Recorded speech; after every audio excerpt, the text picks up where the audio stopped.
Welcome to the BOOMCLAP podcast where culture and conviction collide. I'm Rita Rogers. And I'm Cecily Dickey. All right, guys. Today is the day after the election, the federal election here in America. We're recording this a week early, so currently we have a week out when we're recording, but when you're hearing this is going to be the day after, and this is potentially going to be the shortest episode we've ever done, maybe, but most impactful short episode, because I don't feel like I personally have a lot to say, but I think what we have to say is important. I'm not sure how you're feeling about it, Cecily. Well, like I said to you before this episode even started, I am engaged in the American election, and I find it super interesting and I find it super important, but I'm not American. So I said to you, I'm going to let you lead this conversation, and where you lead, I will follow. So okay. Will I have much to say? That's yet to be seen. All right. Well, we'll jump in here in a second. But before we do that, I want to remind you guys to go leave a review if you haven't. We've had lots of good episodes. This is our first one in November. October, we had so many good episodes. I felt like it was our most powerful podcast month we've had, and we're almost 4 years into podcasting. Yes. We had Frank Turek last week. We had Just the Inserts on, who revealed her identity on our podcast. That was so wonderful to be a part of. And then we had an episode on brain death, and the messages we've gotten are all so positive, but like in a very serious manner. Like, I haven't ever thought about this. Thank you for bringing it to light. Or I have thought about this a lot and realized how important it is, and other people need to hear this. So very, very good. That was a challenging episode for both of us as well. So if you missed those, go back and listen. Going forward, I think next week we have Dr. Joel Gator. So this is more of a health-related episode again, getting out of election season. Hopefully, who knows where we'll be at as of today when you guys are listening. But well, and not to like take it back to the October episodes, but we also had Willie Robertson and Leo Wilson from Stand for Health Freedom, which was an incredible episode too. Like, it was a stacked month. So if you guys have missed them, you definitely need to go back, because I don't know, they were so good. But going forward, we have so much coming too. Like, I feel like we're in a real sweet spot with the podcast and the guests we're having on, and it's very exciting. Yeah, we went to a costume party last night. So this is so confusing. Sometimes we're recording a week ahead or whatever. But anyways, last night we went to a costume party, and my friend that was putting it on brought a guy up to me. She's like, do you know who this is? And I was like, yes, Willie Robertson. She's like, yeah. And she goes, tell him you just had him on your podcast. And it was just so funny, like talking to, really this funny dressed up Willie Robertson about having him. And he was like, wow, really? And it's just so exciting to be able to share with people these voices and have these conversations. So anyway, it was just kind of a funny coincidence. That's awesome. Did you know during the coronavirus years, poison control centers saw a 20% jump in calls related to cleaning products? This is because of the bleach, all-purpose cleaners, antibacterial cleaners that people were using around their homes. And regardless of your fear during that time and your increase in cleaning, a lot of people just in general use these products around their home. And not only are they bad for you to potentially ingest, but they also are absorbing into your skin. Your skin is an organ. This is where Rocasa Organics comes in. They have cleaning products with natural organic ingredients that you can pronounce, that you know what they are, and they are safe for you and your family to use. You can feel comfortable using them. They also have lotions and soaps and just a wide array of products that you can use in your home. I know our house has Rocasa in basically every room now. So go to rocasaorganics.com and use the code BOOMCLAP to save 20% off your first order. All right, so moving into today's conversation, about the election, Cecily and I realized that this episode, our episodes are releasing on Wednesday now, and we realized this episode is going to release the day after the election, but we do not have the capability to record immediately the day before, get an episode edited and out, or day of and edited and out. We're not at that point with whole team behind us. We have an amazing editor, but he's not like the day of. That would be rude to ask him to do that. So anyways, we realized we were going to have to record something ahead. And I said, we can record something ahead that I think would be even better than just the discussion of like, who's going to win the election, who has won the election, what is everybody talking about today? Because truthfully, the presidential election is important, but currently, in this time in history, it is more important than it should be because of how we've moved away from the Constitution. And additionally, the president, though he has the ability to make changes and sway the public, the president alone is not what changes America. The American people do. And so I talked about this a lot in 2020. About the American people's ability to change the direction of America, change the direction of the way things were moving during the COVID times. And then the election came around and I talked about the presidency a little bit. And people are like, wait, hold up. I thought you said the president didn't matter. The American people do. And I'm like, no, the election matters. We should participate. We should care about policy. However, the American people, unless they change, everything stays the same. Because the president is a reflection, essentially, of the people who are at least willing to get up and vote. Yep, absolutely. That's how it works. And I feel maybe I'm becoming more and more pessimistic. I don't know, or realistic. I don't know. Maybe I've been hanging around you too long, but I worry that people aren't capable of change unless they experience something really, really hard. And that's my fear. So I'm really, really glad that we're not recording this day of or, day after, because there are going to be so many podcasts and conversations and so much going on social media in the days following this election. And it's going to be, I'm really not looking forward to that, to be honest. Like, I'm already just feeling heavy and worn down by what is coming and just how heavily it's all going to be covered and how everyone's going to have their spin, even though every spin is actually going to be the same, just from two different angles.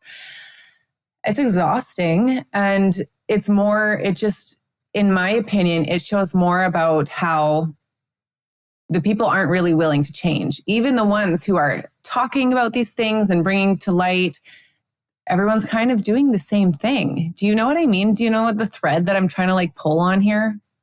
Yeah, I think I do. And you can tell me if I'm taking this a different direction. I didn't really plan to bring this in today. So if I am, just say this is not what I mean. But the thing I sent you about my daughter's FFA? Yes. Is this okay to go into this direction? Is this relevant to what you're talking about? Yes. It's just okay. So thoughts. Okay. Yeah. So my daughter is in FFA this year. We found a homeschool FFA group, which is amazing. So we live in Illinois, and FFA is for people that don't know. Sorry. So FFA is an agricultural organization. It's through the school system typically, but it's just a large national organization in America where they focus on agricultural things. There's things like livestock judging, agricultural projects, that kind of allow you to do a business type thing with flow sheets to practice using, finance, financial records, I guess, is what I would say. Parliamentary procedure, so running a meeting, public speaking, all of these things. It's a really great organization. I was in it when I was in school, and it really gave me a lot of great leadership skills. And I was talking about that part with my husband last night, that mainly the leadership skills came from participating in the events. And then my ag teacher and coach, who was just an amazing person, amazing leader and very strong as far as how he coached us to be, not necessarily the organization itself. However, the point of me bringing it up is my daughter is in FFA this year, super excited about it. The enrollment came, and I was sent a message from the advisor that we needed to fill out this CARE document to be able to be involved in FFA this year. Basically, the long and short of it is I knew what I was getting into when I clicked on. I was like, I bet this is DEI for FFA, like diversity, equity, and inclusivity, which every organization is going woke and following. And when I looked at it, it's exactly what it was. It's this long written out paper about how you have to be kind to everyone. Okay, be kind, but also you have to value others' experiences and learn about their experiences and go deeper in your own experiences and uphold everyone's values. I'm like, well, that's actually impossible, because if I'm upholding someone else's values, then I'm denying my own values. If they're upholding my values, they're denying theirs if they're different. They're in conflict, So anyway, the long and short of it is I emailed the advisor back and I was like, actually, I don't feel like I can sign this. And I don't think I can ask my daughter to sign this because it violates our conscience. I'm like, if this was simply a form where it said, be kind and loving to everyone, regardless of who they are, I can sign that, because that's something we can do without even having to be told. We don't need to sign a piece of paper to do that. That's how we practice life. Yeah. But I said, I don't feel like we can do this. And she said, well, we had these same red flags, but we didn't see anything super concerning. So we just kind of went and did it. And now she's kind of backtracking and looking at it, and we're going back and forth looking at this together. And my whole point is, like, people are unwilling to change. And I think that one of the things that I see on social media is people are complaining about all these cultural issues, complaining. Yep. But then when you have an opportunity to actually stand up against the cultural issues and hold the line and keep it from being pushed forward, are you going to take that opportunity? So we have this put before us, and we have the opportunity to say, no, I'm not going to participate in this. And one of the things that the advisor said, she was like, well, we didn't see any specific language that was really like pointed at those issues. And I said, that is by design. It is by design to exclude those words. So these things keep moving and culture keeps moving with the ball rolling further and further away from a moral foundation. And the only way to keep it from rolling is notice the sneaky way it filters in and infiltrates every organization, and stop it right there before it moves further. Yeah. So is that at all what you were talking about? Well, yeah, because it's just everyone's just taking this train of thought and just rolling with it because this is what we do. Like it's not exactly what I was talking about, but it's like extremely closely linked. And a question I had for you, and I know this is not what this episode is about, but I just was curious earlier and forgot to ask, and now other people might be wondering as well. But you were saying that when this lady or the organization read that document, they also had red flags. So they didn't create it. So where did it come from, this document? Oh, so no, it came from, the woman that I'm dealing with, like talking to, is part of our homeschool FFA group. She's like the advisor for our small group. And so they're very much of the same mind as us. Like they agree, and they had red flags as well, but just didn't so really it came like the top of FFA. Yeah. So the national organization, I looked the other day because I was trying to find like how this came down. The national organization for FFA in 2019 put out a statement basically for diversity, equity, and inclusivity. And there's a blog post about it. And the tags for the blog post are, let me just tell you, let me pull this up really quick and tell you exactly what it is so I don't misspeak. It says FFA encourages inclusion and diversity in agriculture. January 24th, 2019. The categories they put along with it on their blog post are diversity and inclusion, cultivating change, gender inclusion, LGBT, and race. So obviously we know what that's about. And that's from the national organization in January.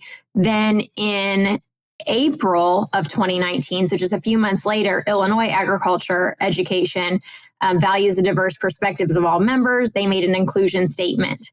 And then on this same page of the website, which is very short, they have a non-discrimination statement, then an equity, diversity, and inclusion task force that was created. Super clear, yeah. And then out of that, they made the document.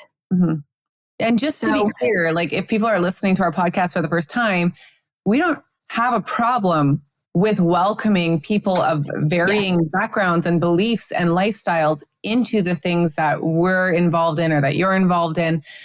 It's the DEI agenda that we have the issue with. It's the affirming. Like that's the thing. It's interesting to me because I would say like of a lot of the people that go along with signing this, versus like our family who does not want to sign it. I do not have a problem with talking to and being kind to somebody who is transgender. Like, I am not scared of anyone who is different than me. I just don't want to have to affirm it and say that I'm pushing these values forward and that I find them something that I want to promote. That you can hold. They don't want you to. Yeah, they don't want to be equal. They want you to promote it. And so I even talked to my daughter today, just asked her, I'm like, so what would you do if you go to an FFA event? This is like going a completely different direction now. I promise we'll get back to the elections. But I'm like, if you go to an FFA event, what do you do if there's a transgender person there? She's like, nothing. And I'm like, exactly. Same as anyone else. Like, what if they come up and talk to you? She's like, just talk to them? Yes. And then, like, so this is not hard. Like, you're just kind and normal to people. But you don't have to go out and put the pride flag on and champion it. Like, this isn't hard. This is not rocket science. And I'm not sure why we have to make it out to be. But, well, and I mean, that bridges it perfectly back into the election, because politics, unfortunately, in their current state, they thrive on division. And a great way to create division is by magnifying the differences between people, right? Yes. Like, that's what it's doing. It's magnifying the differences, creates the division, which plays into all the theater that goes along. Not saying it's all theater, because we've been there, done that with the Leah Wilson episode. But it just plays into all of that, and it perpetuates the same system. This is what I was talking about when I was saying, like, I'm excited for the election to be over, but not excited for what comes after. All the commentary, all the this, all the that it's like, it just all plays into the same thing. And it's, like, I don't know. Yeah, well, so day after election, let's think about this. This is something else that I didn't plan on really bringing up, but think about how much time you potentially spent talking about and thinking about this election that is now over. And one thing that I have said on my social media pretty openly is, like, I think it's real important to pay attention to the issues and the things going on. But I don't think we need to spend near as much time as we do on the election itself as far as the people go, because there's really two decisions to make. Are you going to vote? And if so, who for? And then past that, do you need to be daily delving into these people and every single thing they're doing? At that point, it's just entertainment. 24 hours. That's right. Yeah. At that point, it's just entertainment. And we need to be honest with ourselves about that. Like, going up to, I can't remember what month it was. Was it late August or mid-September when Biden dropped out and Harris took over? I can't remember exactly when it was, but I was just telling my husband, I'm like, all these people have been talking about this for weeks, and one day it's just going to happen. Of course. And it's done. And now you've spent weeks and weeks talking on, when's Biden dropping out? Is he dropping out? And I'm like, really? This is just like I don't know, like a betting game at this point. Like, you could be putting money on it and wagering the way people are talking about it. And it's just going to happen. Yes. Not because of anything you said or did, or because of anything I said or did. It's just going to happen, and it's going to be done. And you've spent like hours of your life talking about whether or not Biden's going to drop out. Yes. It reminds me of early COVID, when there used to be like the trackers on TV and, like the internet. I forget, like, I would look it up on like news sites and stuff. And I was really interested in seeing like the numbers of like who was vaccinated and who wasn't and how many cases are there. And I spent way too much time doing that. And granted, for good reasons, because I was like, there's so much falsehoods here, and I wanted to point that out. But at the same time, I did not need to spend the amount of time that I did on it. And I think a lot of people, if they look back, they would think the same thing, because guess what? It was going to happen and it was going to play out the way it did. But all we can do in any circumstance, whether it be like a COVID repeat or an election, is try to get to what's true and then live that out, right? And then beyond that, it's like, man, we have to steward our time, and it becomes an obsession. So and I don't know. That's kind of my point with the DEI thing, is like, find out what's true. Okay. Instead of watching libs of TikTok all day and enraging yourself with videos of people doing dumb things, now you know what's true. Just live it out in your real life, and that will do something. That will actually move the needle.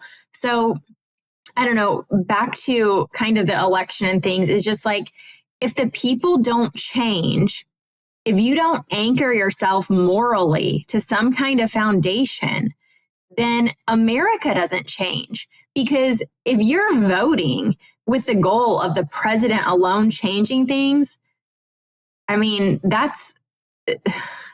president can change some things. They can legislate to some extent. They're supposed to be just the executive branch, but now they legislate to some extent, and they can create change within foreign policy. They can change economic policy, but mostly America is just complaining about culture. Like, that's what America spends most of the time complaining about. And so in order to enact cultural change, we are the culture, right? Mm-hmm. And so we have to make the change. Yeah. And this is what our podcast was built on. There's certain episodes where I just have to point back to like why we started this podcast is because, like what Rita was just saying, you need some sort of moral foundation to stand on and to build your life on. And if you don't know what that is yet, then you need to take some time to figure out, like, what is your moral foundation? What are you standing on? Because it's going to feel like really like grasping at the wind. All of these big, important things, and even the little things that come up are going to feel, you're going to feel untethered. Like you need something that's holding you down and showing you the way. And that's also where our tagline for the podcast come from. That was like a later addition in this last year, where culture meets conviction. But there's no more important place for conviction to come than in the culture, than like in your observations and interactions and dealings with the culture, and in your living out your life, because it's by our living that we create culture, right? And so culture isn't set in stone. Culture is malleable. And that's the whole point that we were trying to make from the beginning of this episode. It's like, things aren't going to change unless the people change, because that's when culture changes. I know so many of us are looking for ways to keep our families healthy while avoiding the doctor's office. And one of the ways that Cecily and I have both found to do this is homeopathy. We have both benefited from homeopathy, and specifically Remedy Collective. They have been one of the ways that we have learned to care for our family. It's helped us not only with their remedies, but also the learning process.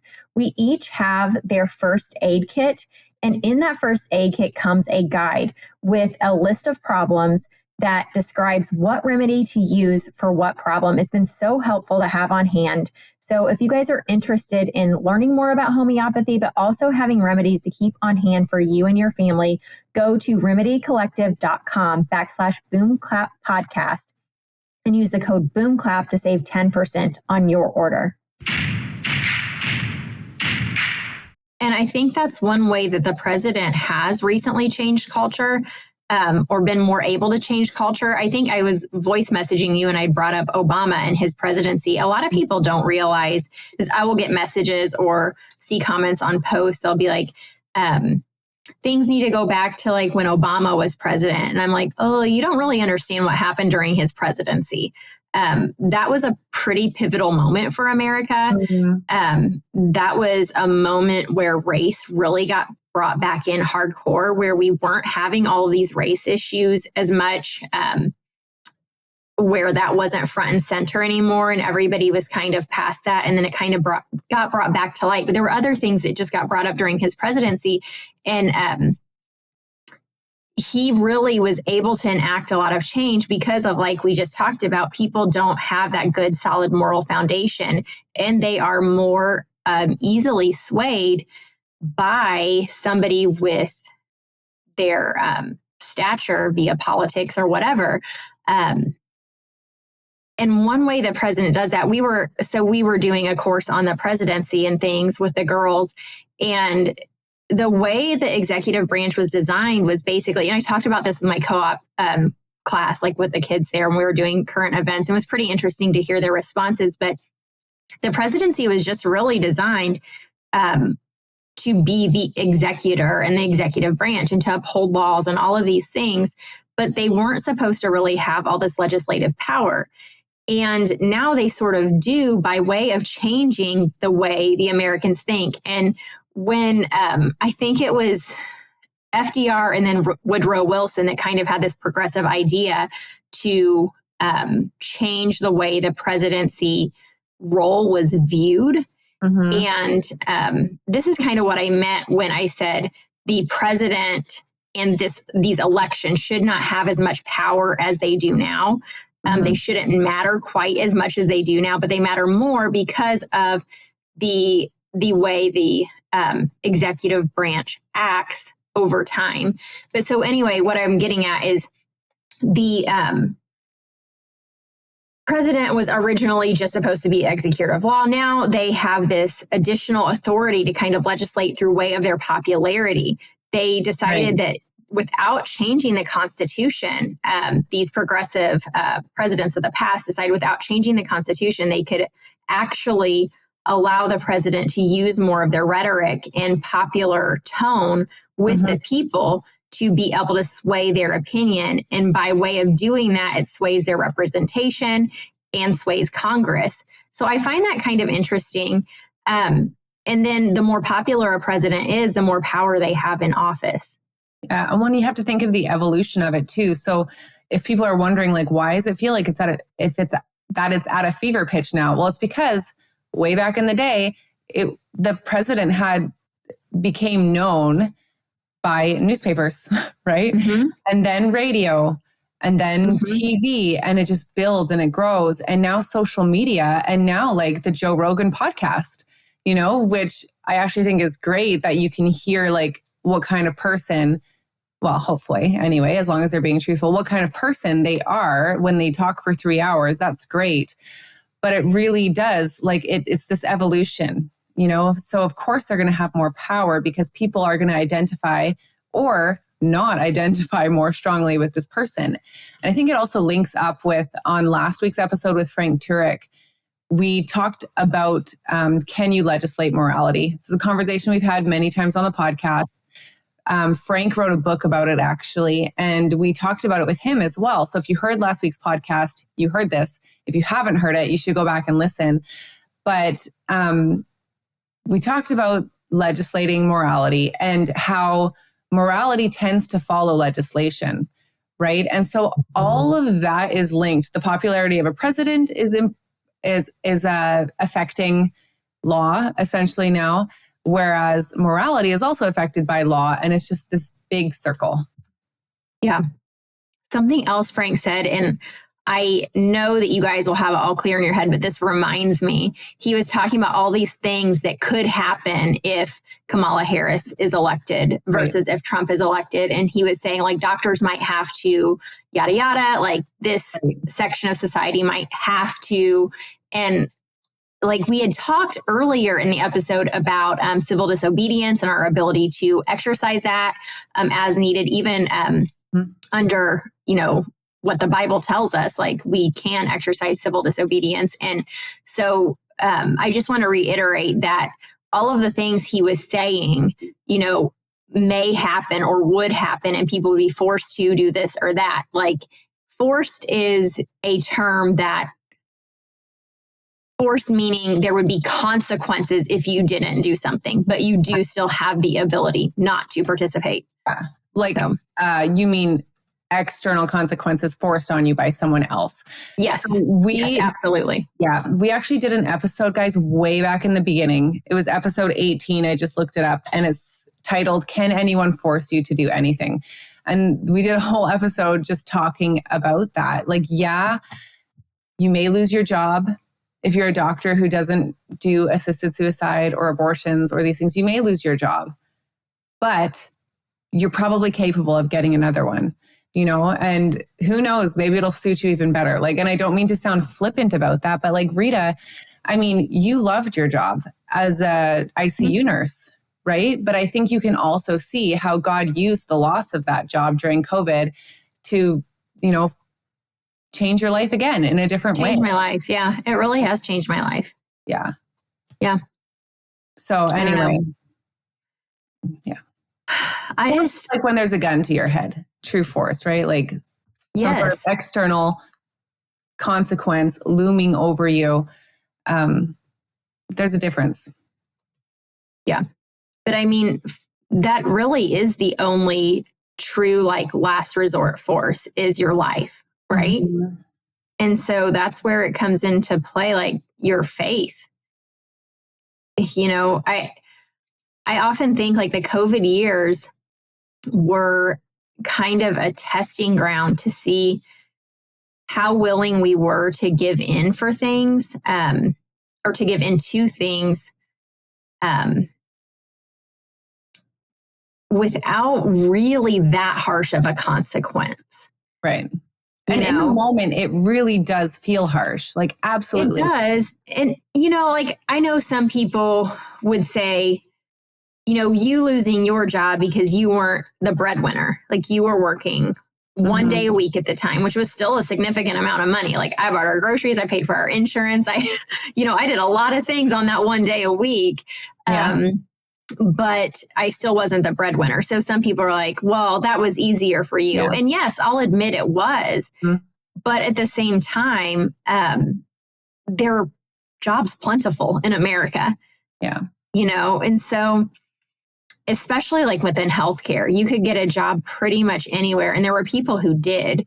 So I don't know. I just feel like COVID times kind of opened our eyes to what we were willing to potentially sacrifice or what we would be willing to sacrifice in the future. Or at least that's how I looked at it for me. Yeah, absolutely. I would agree. So I don't know, guys. I just know this election, it is a big deal. And who knows where we're at today? Who knows if we have a declared winner? Oh my gosh, I was thinking before we got on, I was remembering, I'm going to have to find this clip, but last election round in 2020, I never had trusted the media, or I shouldn't say never, but like in the recent years had not trusted the media. Right. But this was like such an eye opener, even for me to see Martha McCallum, I think her name was, she was on Fox. I'm not sure who she's with now. I think she's with someone else, but I'll have to find it. I don't know if she knew she was being still recorded because it was so strange. Like, somebody had said something about like the election maybe wasn't, the winner hadn't been declared accurately, or Trump was still saying like, no, this isn't right. I can't remember exactly how it was said or what came out, but she literally goes, we called it. Like, we already called it. Almost like I am the media person and I already said who won.